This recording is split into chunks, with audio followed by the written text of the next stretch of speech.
आज माता देवहूति को नारद ये करदम जी ने देखा, अभी तक देखा ही नहीं, ब्याह हो गया देखा ही नहीं, और जैसे ही देखें तो करदम जी की समाधि लग गई, क्योंकि माता देवहूति इतनी सुंदर थी।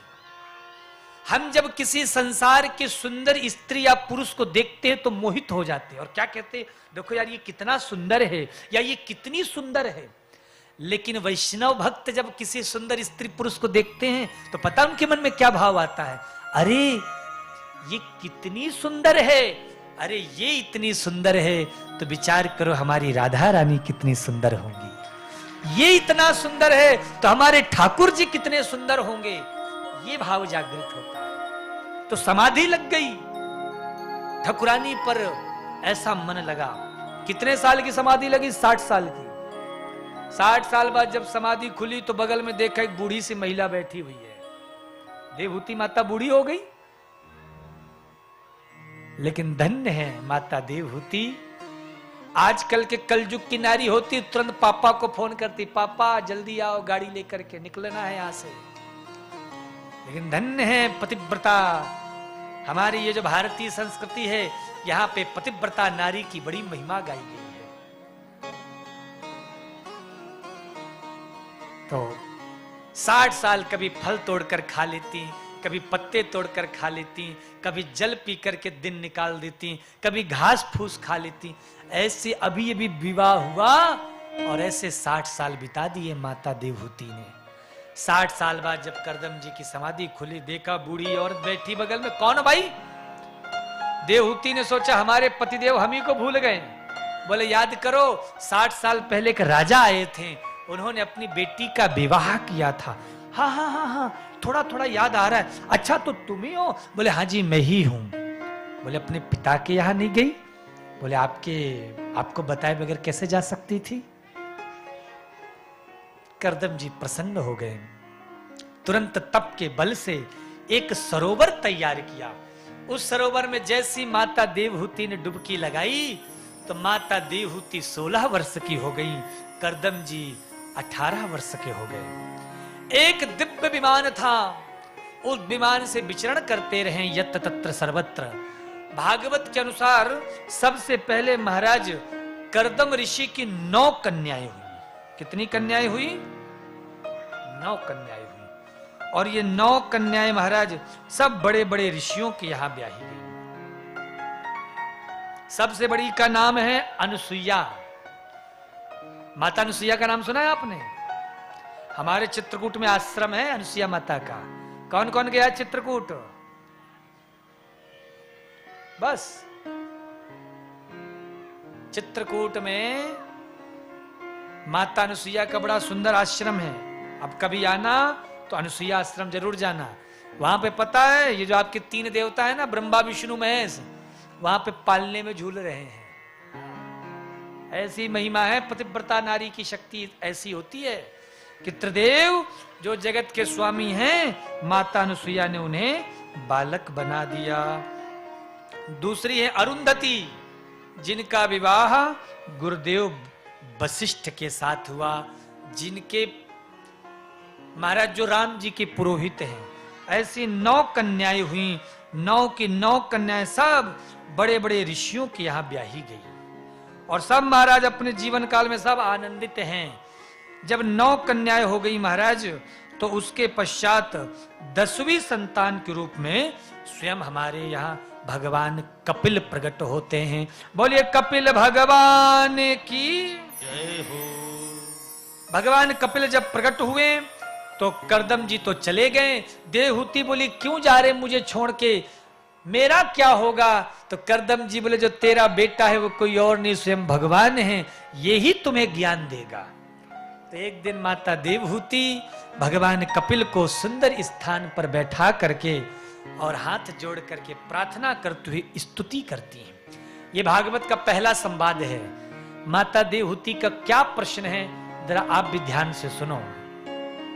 माता देवहूति कह रही है, निर्विन्ना नितराम भूमन असद इंद्रिय तर्षणात् येन संभाव्य मानेन प्रपन्नाधम तमः प्रभो।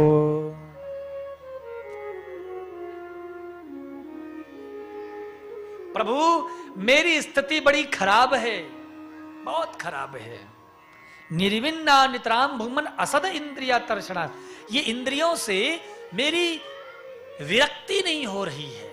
ये सब इंद्रियां मुझे अपनी अपनी ओर खींचती है। आंख कहता है सुंदर दृश्य देखो, कान कहता है सुंदर संगीत सुनो, रसना कहती है सुंदर पकवान खाओ, नासिका कहती है सुंदर गंध लो, हाथ कहता है सुंदर स्पर्श करो। ये सब इंद्रियां हमें अपनी अपनी ओर खींच रही है। तो मैं करूं तो करूं क्या, सुनूं तो सुनूं किसकी?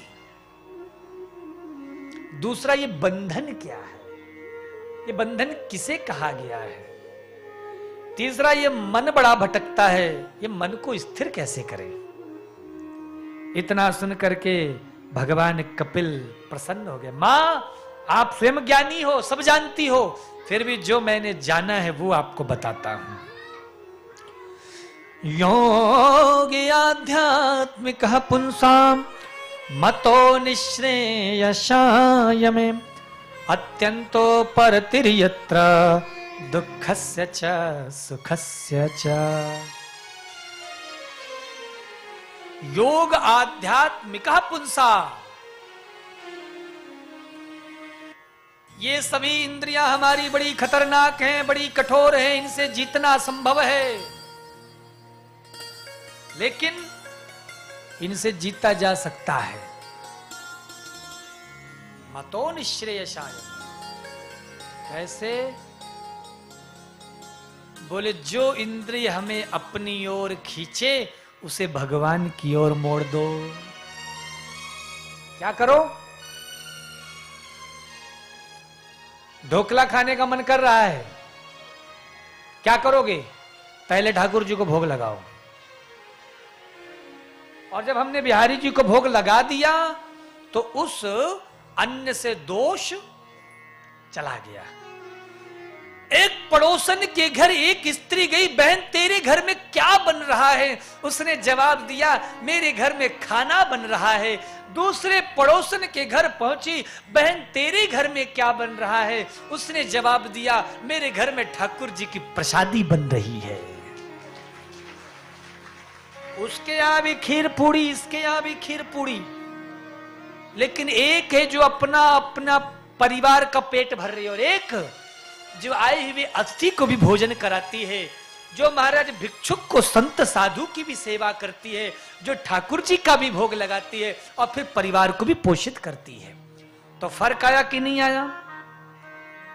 तो एक तो केवल भुंजते थे तो हम पापा, केवल अपने पापों का भोजन कर रहे हैं। जिस घर में भगवान का भोग नहीं लगता है, ध्यान देना, तो जिस घर के वैष्णव लोग भगवान का भोग लगाकर पाते हैं भोग, उनके पाप, उनके पापों का भोजन जो भगवान का बिना भोग लगाए प्रसादी या अन्न से सेवा ग्रहण करते हैं, उनके ऊपर चढ़ता है, और फिर वो खुद के ही पापों का भोजन करना शुरू कर देते हैं। इसलिए कहा गया है, जैसा खाए अन्न वैसा होवे मन।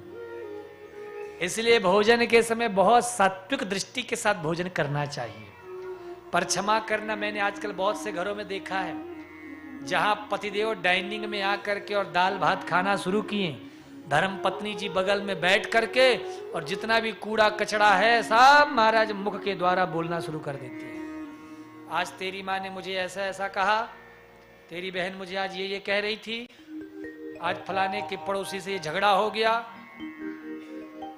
पति भोजन भी कर रहा और साथ में महाराज वो जो कूड़ा कचरा है ना, वो भी साथ में खाता जा रहा है। और फिर माताएं आगे शिकायत करती हैं, महाराज जी क्या करे, हमारे वाले गुस्सा बहुत करते हैं, कुछ गुस्सा कम करने का उपाय बताओ।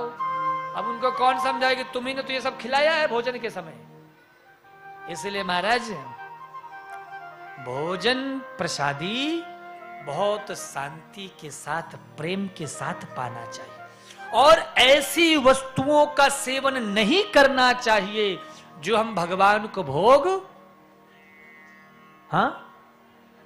नहीं लगा पाते।